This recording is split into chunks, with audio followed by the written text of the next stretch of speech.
Movie की शुरुआत 2020 के न्यू ईयर के सीन से होती है, जहां अनीता नाम की लड़की और उसका पूरा परिवार दिखाया जाता है। परिवार में उसके पापा, मम्मी, दादी और एक बहन है। अनीता के पापा एक वेल्डिंग शॉप में काम करते हैं और बड़ी मेहनत से घर चलाते हैं। इसी दौरान जब अनीता घर से बाहर निकलती है तो जीवा नाम का लड़का उसे चुपचाप देखता रहता है। दरअसल जीवा अनीता को बहुत पसंद करता है, लेकिन अब तक वह उससे अपने दिल की बात कहने की हिम्मत नहीं जुटा पाया था। कुछ समय बाद अनीता अपनी एक दोस्त से बात करती है। बातचीत से पता चलता है कि उसकी पढ़ाई पूरी हो चुकी है और वह नौकरी की तलाश में है, लेकिन अभी तक उसे कोई जॉब नहीं मिली। इसी कोशिश में वह एक कंपनी में इंटरव्यू देने जाती है। उसका इंटरव्यू अच्छा जाता है और कंपनी उसे सिलेक्ट भी कर लेती है। लेकिन जब अनीता घर आकर यह खुशखबरी सुनाती है तो परिवार वाले साफ मना कर देते हैं कि वह यह नौकरी नहीं करेगी, क्योंकि उस जॉब में नाइट शिफ्ट करनी पड़ती थी। घर वालों को लगता है कि रात में बाहर काम करना लड़कियों के लिए सुरक्षित नहीं है। इसलिए अनीता फिर से ऐसी नौकरी ढूंढने लगती है जहां सिर्फ डे शिफ्ट हो, लेकिन काफी कोशिशों के बाद भी उसे कोई ढंग की जॉब नहीं मिलती।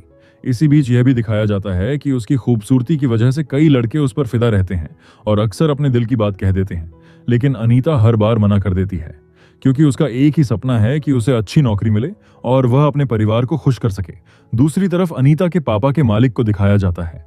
तभी उनकी पत्नी का फोन आता है और वह उन्हें तुरंत थाने बुलाती है। अनीता के पापा भी अपने मालिक के साथ थाने पहुंचते हैं। वहां उन्हें पता चलता है कि मालिक की बेटी किसी लड़के के साथ भागकर शादी कर चुकी है और उसने अपने ही माँ बाप के खिलाफ शिकायत भी दर्ज करवा दी है कि उसके माता पिता उसके पति को मरवा सकते हैं। यह सुनकर मालिक और उसकी पत्नी के होश उड़ जाते हैं। अनीता के पापा भी हैरान रह जाते हैं, क्योंकि मालिक हमेशा अपनी बेटी की तारीफ करते थे और उसे पढ़ा लिखाकर डॉक्टर बनाना चाहते थे। थाने में मालिक अपनी बेटी के पैरों में गिरकर उसे समझाने की कोशिश करता है कि वह ऐसा कदम ना उठाए। वह कहता है कि यह लड़का सही नहीं है और देखने में ही गुंडा लगता है, लेकिन लड़की प्यार में इतनी अंधी हो चुकी होती है कि वह किसी की नहीं सुनती और उसी लड़के के साथ वहां से चली जाती है। पुलिस भी इस मामले में कुछ नहीं कर पाती। इस घटना के बाद मालिक और उसकी पत्नी का रो रो कर बुरा हाल हो जाता है। घर लौटकर अनीता के पापा अपनी पत्नी को पूरा किस्सा बताते हैं कि मालिक की बेटी ने कैसे अपने माँ बाप की इज्जत मिट्टी में मिला दी। वह यह भी कहते हैं कि हमारी भी दो बेटियां हैं, इसलिए उन पर नजर रखा करो। उसी समय अनीता चुपचाप अपने माता पिता की बातें सुन रही होती है। यह सुनकर वह मन ही मन तय करती है कि वह कभी ऐसा कोई काम नहीं करेगी जिससे उसके परिवार की इज्जत पर आंच आए। उसके पापा ने बड़ी मेहनत से उसे पढ़ाया है और वह उनका भरोसा कभी नहीं तोड़ेगी। अगले दिन अनीता अपनी एक दोस्त को फोन करके पूछती है कि अगर उनकी कंपनी में कोई वैकेंसी हो तो उसे भी रेफर कर दे, क्योंकि उसके घर वाले नाइट शिफ्ट वाली नौकरी के लिए तैयार नहीं है। दोस्त कहती है कि ठीक है, आज शाम मेरे अपार्टमेंट के पास आ जाओ, वहीं मिलकर बात करेंगे। इधर जब अनीता घर लौट रही होती है तभी जीवा फिर से उसके सामने आ जाता है। इस बार वह हिम्मत करके अनीता को प्रपोज कर देता है। अनीता कहती है कि उसने उसे कई बार देखा है, लेकिन वह इस तरह की हरकतें उसके साथ ना करे। वह साफ कहती है कि अभी वह प्यार के चक्कर में नहीं पड़ना चाहती, उसकी पूरी जिंदगी आगे पड़ी है। लेकिन जीवा कहता है कि वह उससे शादी करना चाहता है और उसे मना ना करे। इसके बावजूद अनीता साफ इनकार कर देती है और उसे अपना पीछा छोड़ने के लिए कहती है। शाम को अनीता अपनी बेस्ट फ्रेंड सपना को फोन करके बताती है कि आज जीवा ने उसे प्रपोज कर दिया। इसी दौरान वह यह भी बताती है कि मीरा ने उसे अपने घर बुलाया है और शायद वह उसे नौकरी के बारे में कुछ बताने वाली है। इसके बाद अनीता मीरा से मिलने जाती है, लेकिन मीरा उसे सीधे एक पब में लेकर पहुंच जाती है। यह देखकर अनीता हैरान रह जाती है और पूछती है कि उसे यहाँ क्यों लाया गया है। मीरा उसे समझाती है कि अगर उसे जल्दी नौकरी चाहिए तो ऐसे ही जगहों पर आना पड़ेगा, क्योंकि यहाँ कई बड़ी कंपनियों के एचआर पार्टी करने आते हैं और वहीं से लोगों को जॉब के मौके मिलते हैं। लेकिन अनीता को यह सब बिल्कुल पसंद नहीं आता और वह पब के अंदर जाने के बजाय बाहर ही बैठ जाती है। तभी कुछ नशे में धुत लड़के उसे छेड़ने की कोशिश करते हैं, लेकिन अनीता कोई प्रतिक्रिया नहीं देती। इसी दौरान सपना का फोन आता है। अनीता उसे बताती है कि वह जॉब के चक्कर में पब तक आ गई है, लेकिन उसे बहुत डर भी लग रहा है। साथ ही वह यह भी बताती है कि उसने घर पर झूठ बोल दिया है कि वह सपना के साथ है, इसलिए घर वाले भी ज्यादा चिंता नहीं कर रहे। सपना से बात करते हुए अनीता कहती है, ऐसा करो, मेरी माँ को कॉल करके कह दो कि आज रात मैं तुम्हारे घर पर ही रुकूंगी। सपना तुरंत उसकी माँ को फोन करती है और किसी तरह परमिशन ले लेती है कि अनीता आज रात उसके घर पर ही रुकेगी, जबकि असल में अनीता पब में होती है। अब अनीता को यह टेंशन नहीं रहती कि घर वाले परेशान हो रहे होंगे। सपना के फोन रखते ही मीरा प्रदीप नाम के एक आदमी को अनीता से मिलवाती है और कहती है कि यह उसकी दोस्त है और इसे एक अच्छी जॉब चाहिए। प्रदीप कहता है कि अगले महीने उनकी कंपनी में कुछ वैकेंसी आने वाली है और वह उसे रेफर कर देगा, इसलिए ज्यादा टेंशन लेने की जरूरत नहीं है। यह सुनकर अनीता बहुत खुश हो जाती है। उसी खुशी में मीरा उसे पब के अंदर ले जाती है। वहां सभी लोग जश्न मनाने के लिए अनीता को भी ड्रिंक करने के लिए कहते हैं। पहले वह मना करती है, लेकिन बार बार जोर देने पर वह पीने लगती है, क्योंकि मीरा और बाकी लोग कहते हैं कि कंपनी की पार्टियां ऐसी ही होती हैं और जॉब के बाद इसकी आदत डालनी पड़ेगी। उसी पार्टी में जीवा का एक दोस्त भी मौजूद होता है। वह अनीता को देखते ही जीवा को फोन करके बताता है कि तेरी अनीता यहाँ दारू पीकर नाच रही है और तू कहता था कि वह बहुत संस्कारी है। यह सुनकर जीवा चौंक जाता है। उधर अनीता नशे में पूरी तरह झूम रही होती है। थोड़ी देर बाद जीवा भी वहां पहुंच जाता है और अनीता को उस हालत में देखकर हैरान रह जाता है। वह मन ही मन सोचने लगता है कि अनीता ने उसका भरोसा तोड़ दिया और इसी सोच में वह उसे कोसने लगता है। कुछ देर बाद जब अनीता नशे में गिरने लगती है तो मीरा और प्रदीप उसे संभाल कर एक कमरे में ले जाते हैं और वहां सुला देते हैं। उसी दौरान मीरा प्रदीप को डांटते हुए कहती है कि अनीता को ड्रिंक करने के लिए उसने क्यों फोर्स किया। इस पर प्रदीप हंसते हुए कहता है कि यह सब नॉर्मल है और कल तक वह ठीक हो जाएगी। इसके बाद दोनों अनीता को वहीं छोड़कर चले जाते हैं, लेकिन जाते समय कमरे का दरवाजा ठीक से लॉक नहीं होता। अगले दिन अनीता किसी तरह घर वापस आ जाती है। उसका सिर तेज दर्द से फटा जा रहा होता है, लेकिन वह खुद को संभाल लेती है। इसके बाद कहानी 2 महीने आगे बढ़ जाती है। एक दिन अचानक अनीता के पास प्रदीप का फोन आता है। वह बताता है कि उनकी कंपनी में वैकेंसी निकल गई है और वह उसे रेफर करने वाला है। सबसे अच्छी बात यह थी कि यह जॉब डे शिफ्ट की थी और घर के पास ही मिलने वाली थी। ये सुनकर अनीता बहुत खुश हो जाती है। इसी दौरान अनीता अपने परिवार के साथ अपने पापा के मालिक से मिलने जाती है। वहां वह उन्हें दिलासा देती है और कहती है कि सब ठीक हो जाएगा। लेकिन बेटी के घर से भाग जाने के बाद मालिक काफी डिप्रेशन में चले गए थे। बात करते करते अचानक अनीता को तेज खांसी आने लगती है। यह देखकर मालिक कहते हैं कि अगर इतनी खांसी हो रही है तो डॉक्टर को जरूर दिखा दो। इसके बाद अनीता डॉक्टर के पास जाती है। डॉक्टर उससे कई सवाल पूछती है, जैसे खांसी कब से हो रही है और उसकी तबीयत कैसी रहती है। जब अनीता बताती है कि उसे खांसी के साथ बहुत थकान भी रहती है तो डॉक्टर पूछती है कि क्या उसके पीरियड्स टाइम पर आते हैं। अनीता बताती है कि उसके पीरियड्स अक्सर लेट हो जाते हैं क्योंकि उसे थायराइड की समस्या है।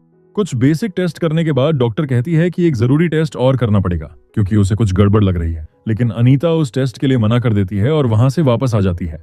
घर पहुंचने पर उसकी मां पूछती है कि डॉक्टर ने क्या कहा। अनीता जवाब देती है कि बस गले में थोड़ा इन्फेक्शन है और ठीक हो जाएगा। हालांकि वह अंदर से काफी टेंशन में दिखाई दे रही होती है। रात को जब घर के सभी लोग सो जाते हैं तो अनीता चुपचाप बाथरूम में जाती है और प्रेगनेंसी किट से अपना टेस्ट करती है। रिजल्ट देखते ही उसके होश उड़ जाते हैं क्योंकि वह प्रेग्नेंट निकलती है। तभी उसे याद आता है कि डॉक्टर को भी शक हुआ था कि वह प्रेग्नेंट हो सकती है, लेकिन उस समय उसने उस बात को नजरअंदाज कर दिया था। अगले दिन कंफर्म करने के लिए अनीता दोबारा अस्पताल जाती है और टेस्ट करवाती है। डॉक्टर स्कैनिंग करने के बाद बताती है कि वह मां बनने वाली है और उसे प्रेगनेंसी को 2 महीने हो चुके हैं। यह सुनकर अनीता बुरी तरह घबरा जाती है। इसके बाद अनीता उस रात को याद करने लगती है जब वह पब में गई थी और नशे में थी। उसे शक होने लगता है कि शायद उसी रात किसी ने उसके साथ गलत किया होगा, लेकिन अब उसे समझ नहीं आ रहा था कि वह क्या करे, क्योंकि यह बात वह अपने घर वालों को नहीं बता सकती थी। आखिरकार वह अपनी सबसे करीबी दोस्त सपना को फोन करके बुलाती है और उसे पूरी बात बता देती है। यह सुनकर सपना भी हैरान रह जाती है और उससे पूछती है कि सच सच बताए यह सब कैसे हुआ।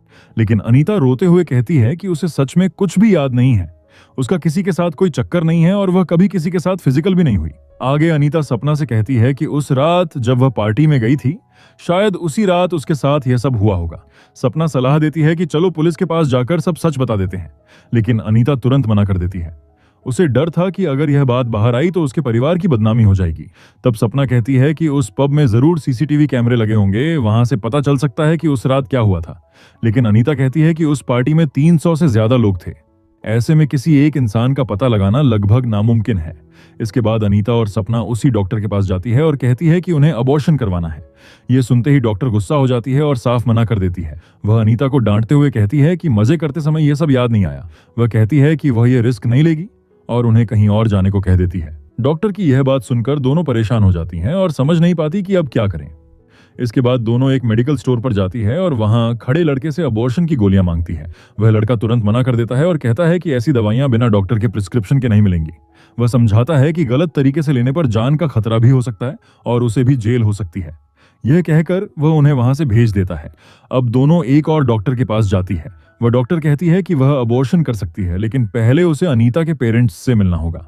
यह सुनते ही अनीता घबरा जाती है और कहती है कि वह अपने माता पिता को यह बात नहीं बता सकती। वह डॉक्टर से बहुत विनती करती है, लेकिन डॉक्टर अपनी बात पर अड़ी रहती है। शाम को सपना अनीता को उसके घर के पास छोड़ देती है। अनीता बहुत मायूस थी।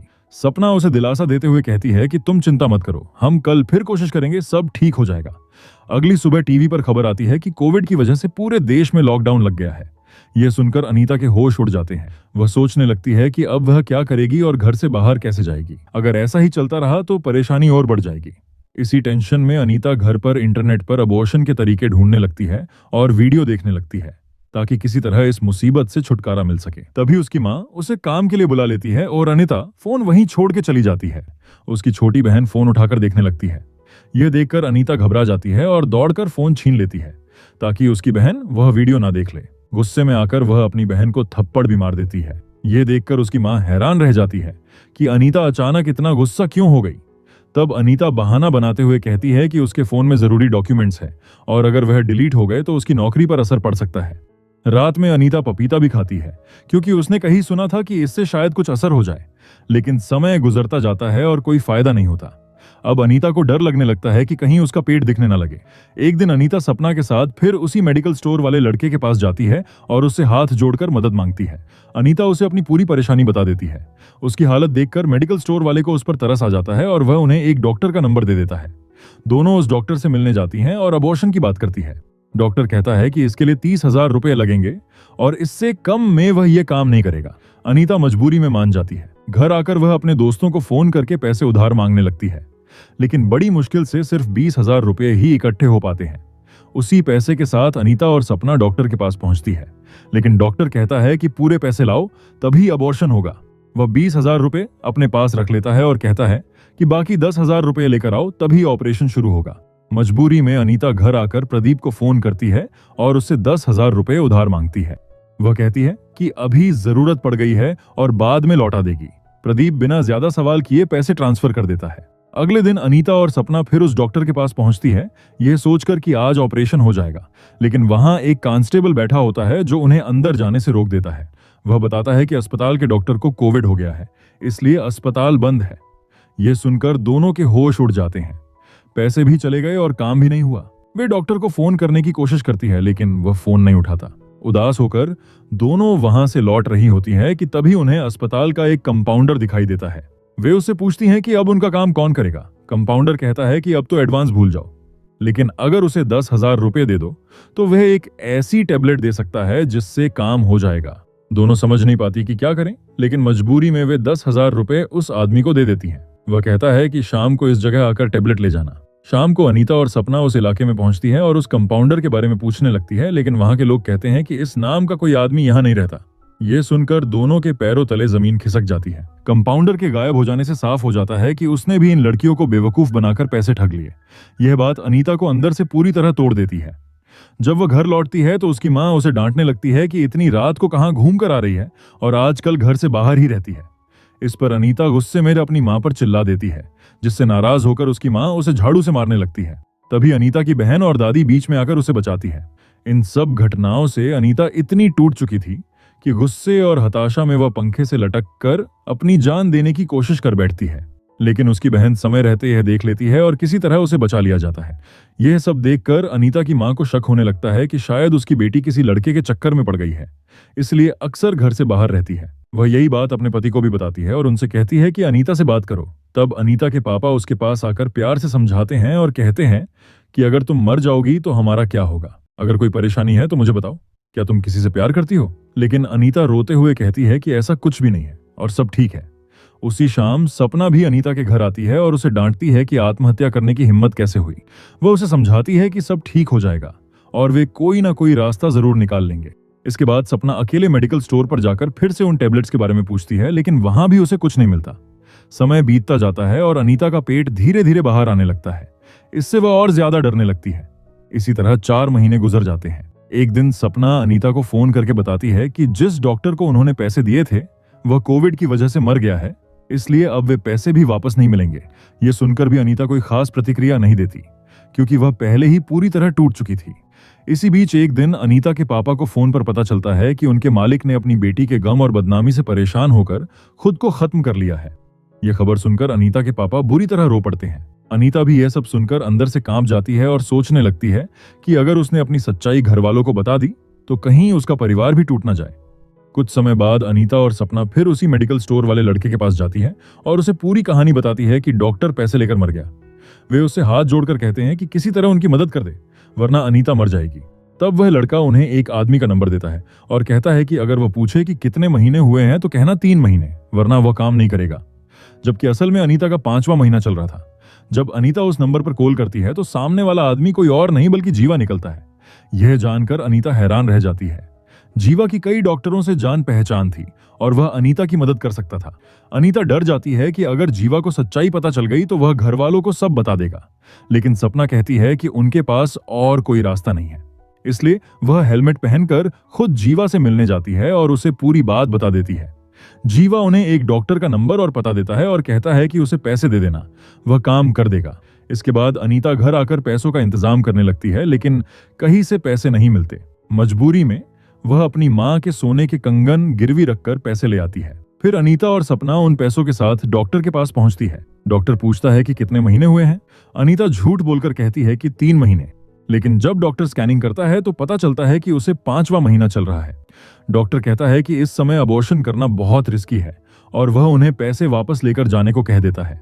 इसके बाद डॉक्टर जीवा को फोन करके बताता है कि लड़की का 5वां महीना चल रहा है और ऐसे केस में जान का खतरा हो सकता है।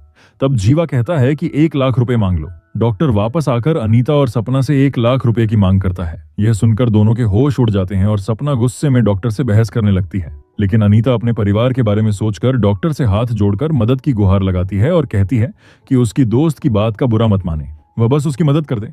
पहले तो डॉक्टर मना कर देता है, लेकिन जब अनीता उसके पैरों में गिरकर रोने लगती है और कहती है कि अगर उसने मदद नहीं की तो वह मर जाएगी, तब आखिरकार डॉक्टर मान जाता है। इसके बाद वह किसी तरह अनीता का अबॉर्शन कर देता है। यह पूरी प्रक्रिया बहुत दर्दनाक होती है और अनीता काफी देर तक दर्द से तड़पती रहती है। आखिरकार ऑपरेशन पूरा हो जाता है। कुछ समय बाद अनीता और सपना वहां से घर के लिए निकलती है। रास्ते में चलते चलते अनीता थक कर बैठ जाती है। तब सपना उसे दिलासा देते हुए कहती है कि अब सब खत्म हो गया है, काम हो चुका है, इसलिए अब टेंशन मत लो। रास्ते में अनीता लगातार रोती रहती है। तब वह सपना को एक ऐसी सच्चाई बताती है जो अब तक उसने किसी से नहीं कही थी।